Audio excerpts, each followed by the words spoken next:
tompoko lafinaritra tompoko vavy alakamisy fa 4 ny volana oktobra 2024 itoetry ny andro avy hatrany no atolotra ho anao hitatsika aloha zany dia mbola mibahany toerana ny masoandro be manerina Madagasikara fa tsy ny aty amin'ny avaratra kely aty no somary misy raondraona kely farany toetry ny andro ho amin'ny rampisy 5 ary no atolotra ho anao dia ohatran'ny somary misy zavona zay daholo ny ilany atsinanana ny avoatany ray manontolo sy ny aty amin'ny morontsiraka atsinanana aty isy ny rahona mandalo kely ny any amin'ny faritra ny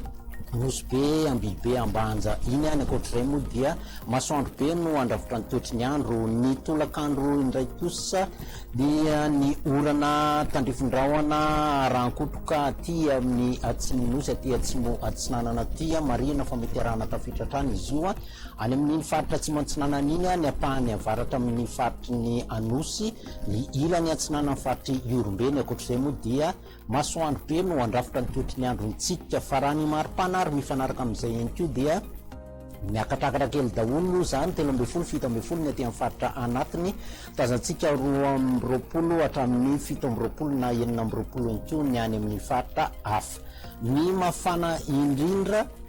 manerana ny nosy aloha zany dia mafana manevokevoka avokoa hitatsika ny aty amin'ny faritra anatiny 20 hatramin'ny 1.30 degré celsius ny faritra hafa moa dia 2.30 na 1.30 hatramin'ny 7.30 degré celsius ireo tanàndehibe ivelan'ny Madagasikara no atolotra ho anao manorina ny any Nairobi sy Johannesburg any maina ny andro ny any Paris ary ireo nosy manodidina antsika indray kosa dia maina ny andro ny any Comore Maurice la Réunion any